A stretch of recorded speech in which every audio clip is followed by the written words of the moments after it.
Okay, of course, I must give thanks and praise to the Creator for the ancestors who have paved the way for us all. And I truly Uncle Sid Award winner is right here, live and direct, and Coco K Radio. We have a special guest right here live in the studio.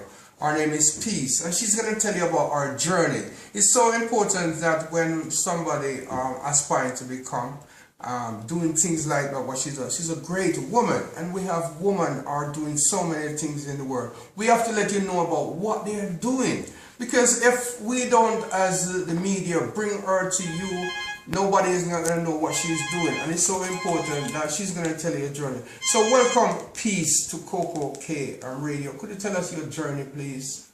Today, the 20th of August, and you know Marcus Messiah Garvey was born in this month, and it's very important to us. Thank you, Uncle Sid, for inviting me to the show. I create sickle cell awareness on Facebook and most of all the social networks. My Facebook page is A World About Sickle Cell, and I've been running the page for over 2 years. My main aim of using the social networks was to captivate the young people, because I believe they're the ones that need to know more about sickle cell, because they go into relationships without actually knowing their partners. And if they don't know that they've got any sort of genetic disease, they will have children, and then I think in the UK now all children are tested for sickle cell, and that's when most of the young families will find out that maybe their child has got the trait or has sickle cell. So it's very important that, you know, the young generation try to find, you know, get to know their partners before, you know, going into relationships or even having children. We have the sickle cell traits, and we also have the full-blown sickle cell itself.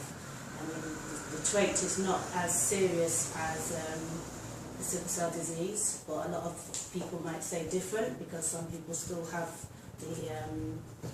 the symptoms of someone that's got sickle cell, full-blown sickle cell. So these are the things that I go and do research, update my page for people to read and ask questions. I mean, I'm not an expert. I just go to research and just give the information to people. I also do a lot of events just to make people aware of what I'm doing and why I'm doing it, and that's what I've been doing for the past 2 years, basically. Okay, that's a very valid point to have, because sometimes when someone meet their partner, they don't know that they have the sickle cell, and it will go into generation. So that if somebody have the full trait, that means they're not supposed to have children. Will it affect their children, something like that? There's a 50-50 chance that if let's say for instance the man has the AS trait, and then he has a relationship with someone that also has AS, there's a 50-50 chance that the child would have sickle cell. I mean, that is not the norm. Like both my parents had the trait, and I never got sickle cell, and neither did my younger sisters. But when my dad divorced my mother and married my stepmother, she had her first 2 children had sickle cell. And unfortunately 2 of them died at a very early age. One of my half-sisters is still alive and kicking, and she's on the very healthy side of sickle cell, so she doesn't actually go through a lot of the pain and the symptoms that most people with sickle cell do. And as we were growing up, I personally didn't really know much about sickle cell. And the fact that my stepmother was a nurse, they were able to deal with the symptoms that they arised. I got into creating awareness when I was reunited with a friend who has sickle cell, and didn't realise how devastated it was, because she was then remained housebound, and I went to look on the internet to see why she was in that condition, and then I started reading up the symptoms. So you could have strokes, you could have ulcers, you could be dehydrated. There's so many symptoms that associate. So it's not even the sickle cell that probably will kill you, it's the symptoms that come with it. And in Africa, they haven't got the medication and the treatments and the medical facilities for, them to, sort of like overcome the symptoms like we have in the UK. They've got the medicines, they've got the doctors, you've got, all the checkups that they do. I mean, it's not 100% because if you spoke to someone that has sickle cell, they will tell you how they're not happy with certain medical practitioners and how they're treated in the hospital. So, but compared to people in Africa, you know, it's a different story. So that's the information that we put across. Even the people in the UK, it mainly affects black people. So it's sometimes the race card is pulled to say, oh, it's because it's a black person's disease. No one seems to care. The sickle cell has been around for over 100 years, and I fail to understand why we haven't got an affordable cure at this time, in the 21st century.